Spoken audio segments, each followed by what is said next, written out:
is me Wahab and you are watching Physics Talks with Wahab. हमारा next topic है addition of vectors by rectangular component method. ये question जो है वो first year में physics में सेक्शन सी में most appearing and important long question है, जिसमें ये आइदर आपको सवाल किया जाएगा describe an addition of vector by rectangular component, या आपको ये एक सिचुएशन बता दी जाएगी एज इट इज, यही सिचुएशन बताई जाएगी that to vectors a1 and a2, या कोई भी नाम दे देंगे P and Q, F1 and F2, कोई भी नाम दे देंगे. दो वेक्टर होंगे आपके पास making an angle θ1 and θ2 with x axis respectively. अब इसमें क्या मतलब है इसका मतलब है इस तरह से कि आपके पास ये x एक्सिस है, ये y एक्सिस है. You have to vectors a1. इस a1 का जो एंगल बन रहा है वो बन रहा है x एक्सिस से θ1. You have another vector a2. इसका जो एंगल बन रहा है विद x एक्सिस वो θ2. इस वेक्टर का नाम है a2. आपने करना क्या है, आपने इन वेक्टर को a1 और a2 को ऐड करके एक वेक्टर ऑब्टेन करना है. ए वेक्टर, इसका मैग्नीट्यूड क्या होगा उसका फॉर्मूला, और इसकी डायरेक्शन क्या होगी उसका फॉर्मूला ड्राइव करना है, but with the method called rectangular components method. तो आए इस मेथड को समझते हैं. देखें, the magnitude and direction of resultant vector, sorry मुझे पहले बताना चाहिए कि देखें जिसमें two vectors a1 and a2 making an angle θ1 and θ2 with the axis respectively as shown in figure 1, जो कि हमने यहाँ ये फिगर बना ली है. ठीक है, अच्छा जी. Now move the vector a2 parallel to itself, like as a free vector. हम इस a2 को parallel to itself move करवाएंगे. अगरचा तो ये एंगल बना रहा है x एक्सिस के साथ, बट अगेन ये कहीं से फिक्स नहीं है, कोई पोजीशन वेक्टर नहीं है, ये एक फ्री वेक्टर है. इसको इसके पैरेलल मूव करवाएंगे so that its initial point lies on the terminal point of a1 as shown in figure number 2. Now we have a figure number 2. अब यहाँ पे जो है आपके पास सबसे पहले तो वही फिगर है जिसमें जो है वो ये आपके पास एक वेक्टर था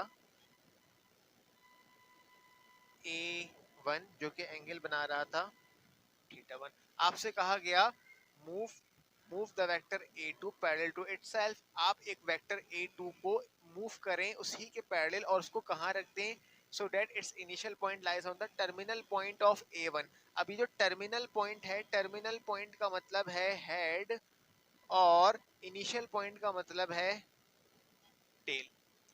इसको ऐसे मूव कराओ कि इसका इनिशियल पॉइंट यानी इसका टेल वेक्टर ए के टर्मिनल पॉइंट यानी उसके हेड पे रख दिया जाए ऐसे. ये रहा वेक्टर a1, इसको ऐसे ही बना दिया. अब ये आया वेक्टर a2, इसको उठाएंगे और कहाँ लाके रख देंगे, इस तरह लाके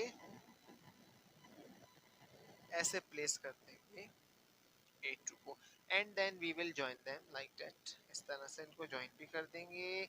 तो ये जो एक वेक्टर आएगा ज्वाइन होने की सूरत में, ये रिजल्टेंट वेक्टर a होगा, ये a1 ये a2 और ये वेक्टर a. नाउ क्योंकि हम बात कर रहे हैं रेक्टेंगुलर कंपोनेंट्स की, तो हम करेंगे क्या, हम a1 और a2 दोनों को रिजॉल्व करेंगे. जैसे कि यहाँ बताया जा रहा है the magnitude and direction of resultant vector a can be found with the help of following steps. Number 1, rectangular components of a1. क्या करेंगे, a1 को रिजॉल्व करेंगे उसके कंपोनेंट्स में जो कि a1x और a1y होंगे. जैसे कि हमें पता है एक x और एक y. अच्छा, अगेन यहाँ पे रेक्टेंगुलर कंपोनेंट सिर्फ दो की बात की जाएगी. अमूमन हम एक वक्त में दो कंपोनेंट्स की बात करते हैं, तीनों कंपोनेंट्स की बात नहीं करते. ठीक है, अच्छा. तो the magnitude of this component is given by, ये उनके मैग्नीट्यूड्स आएंगे a1x a1 cos θ1 a1y a1 sin θ1. ये कैसे आएंगे हम यहाँ देखते हैं. देखें, इस वेक्टर से आप एक परपेंडिकुलर ड्रॉप करें इस तरह से. ठीक है, ये आपने ड्रॉप किया और ये आपने यहाँ हेड बनाया, एक हेड आपने यहाँ बना दिया एक रेजोल्यूशन ऑफ वेक्टर के टॉपिक से. इस वेक्टर को हम नाम देंगे a1. और इस वेक्टर को हम नाम देंगे a1y। क्यों भाई ऐसा क्यों? क्योंकि ये आई एम रियली सॉरी, मैंने इसको गलत कर दिया। a1y a1x, इसको नाम देंगे, इसको नाम देंगे a1y, इसको नाम देंगे a1x, क्योंकि ये अलोंग y है तो y कंपोनेंट, ये अलोंग x है तो x कंपोनेंट। ठीक है। अच्छा, इसी तरह से जब आपको पता है कि एक कंपोनेंट आता है x कंपोनेंट किसी भी वेक्टर का, तो वो बराबर होता है उस original vector times cos theta के, और अगर वो y कंपोनेंट है तो वो बराबर होगा sin थीटा के। अगर तो x कंपोनेंट है तो बराबर होगा cos थीटा के, y है तो बराबर होगा sin थीटा के। तो देखते हैं यहाँ पे जो हमने पहले a1y निकाला, ये a1y एक वेक्टर है, ये किसके बराबर होगा? ये जो वेक्टर है इसकी जो वैल्यू है, इसका जो मैग्नीट्यूड है वो बराबर होगा हमारा a1 sin थीटा 1। क्यों? इसका मैग्नीट्यूड क्या होगा? क्योंकि ये इस वेक्टर का टुकड़ा है और उसका कौन सा कंपोनेंट? साइन कंपोनेंट, तो साइन थीटा 1। सिमिलरली a1x क्या होगा? ये होगा, इसकी वैल्यू क्या होगी? a1 cos थीटा 1, क्योंकि ये a1x a1 वेक्टर का x कंपोनेंट है इसलिए। ठीक है।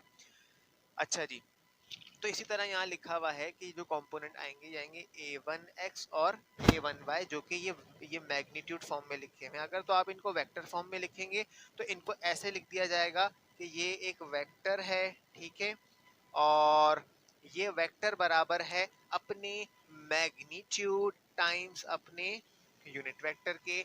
ये भी ay कंपोनेंट बराबर है अपने मैग्नीट्यूड टाइम्स अपने यूनिट वेक्टर के। नाउ अगर आपने ये चीज समझी है तो बिल्कुल यही चीज हम रिपीट करेंगे for the rectangular components of A2। Again देखें, resolve A2 into its rectangular components A2x and A2y। ठीक है, the magnitude of these components are given by A2x A2 cos theta 2 A2y A2 sin theta 2, और उनको उनके vector form में लिखेंगे। तो यहाँ एरो लगा देंगे। एक वेक्टर A2x बराबर है अपने मैग्नीट्यूड टाइम्स अपने यूनिट वेक्टर के, A2y बराबर है अपने मैग्नीट्यूड टाइम्स अपने यूनिट वेक्टर के। तो देखें ये कैसे आता है। ये रहा वेक्टर A2, यहाँ से ड्रॉप किया जाएगा, यहाँ से ड्रॉप किया जाएगा एक अदद परपेंडिकुलर, और इसको ड्रॉप करने के बाद आप ये देखेंगे कि यहाँ पे एक वेक्टर बना दिया जाएगा। अब आपसे सवाल ये किया जाएगा कि ये जो वेक्टर A2 को आपने तोड़ा, तो ये जो पूरा वेक्टर आया है, क्या ये पूरा का पूरा y कंपोनेंट इस A2 का है? तो नहीं, ऐसा बिल्कुल नहीं है। ये यहाँ से डिवाइड हो रहा है दो हिस्सों में। देखें, आप यहाँ से एक लाइन इस तरह से ड्रॉ कर सकते हैं जो कि x एक्सिस के पैरेलल होगी, जिससे ये साबित होगा कि इसका एंगल x एक्सिस से थीटा 2 बन रहा है।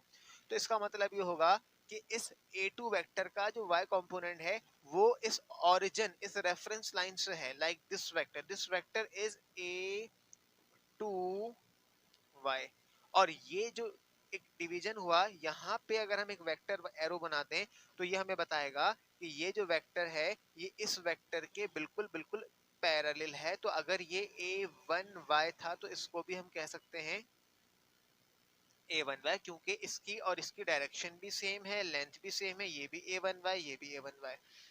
अच्छा, तो फिर क्या कहते हैं, फिर ये जो पार्ट आया ये पार्ट क्या है? तो डेफिनेटली सी बात है कि ये जो वेक्टर A2 है ना, ये इस वेक्टर A2 का x वाला टुकड़ा है, x वाला रेक्टेंगुलर कंपोनेंट है, इसको नाम देंगे A2x। तो अगर ये A2x है तो ये क्या है? ये देखें, कौन? यहाँ से यहाँ तक ये बिल्कुल एज इट इज इसकी डायरेक्शन में है, इसके पैरेलल है, तो ये भी होगा A2x। ठीक है भाई। अब आप देखें, वेक्टर A1 को तोड़ा दो हिस्सों में, A1y A1x।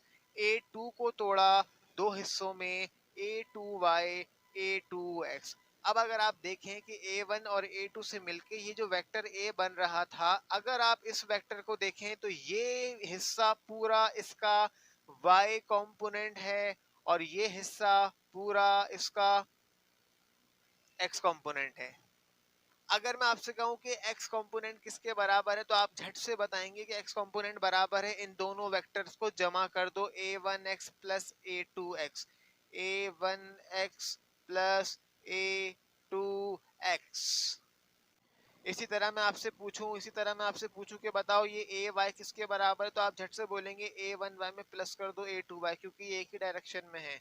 तो a one y plus a two y, तो हमारे पास वेक्टर ए का एक्स कंपोनेंट आया a x in rectangular component terms, तो हो जाएगा a one x plus a two x, a one y plus a two y. तो ये बात अब हम यहाँ देखते हैं कि अब हम क्या करेंगे कि resultant vector along x axis, तो ये रहा जिसकी मैंने भी आपसे बात करी कि a x is equals to a one x plus a two x, ये इसका मैग्नीट्यूड आ जाएगा, कैप लगा देंगे।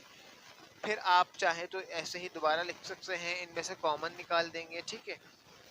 ये आपने लिख दिया मैग्नीट्यूड फॉर्म में सिंपली कि a x is equals to a one x plus a two x, ठीक है।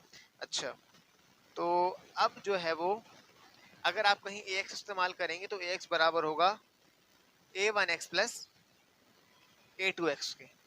इसको इक्वेशन नंबर 1 कहा, या बल्कि इसको इक्वेशन नंबर 1 नहीं कहें तो हम बेहतर है हम इसको कह देंगे इक्वेशन नंबर 1, क्योंकि ए वन एक्स की वैल्यू है ए वन कॉस थीटा वन, जो कि हमने ऊपर देखी थी यहाँ पर, और ए टू एक्स की वैल्यू है ए टू कॉस थीटा टू, जो कि हम यहाँ पुट कर देंगे। तो लिहाजा ए एक्स बराबर आएगा a one cos theta one plus a two cos theta to.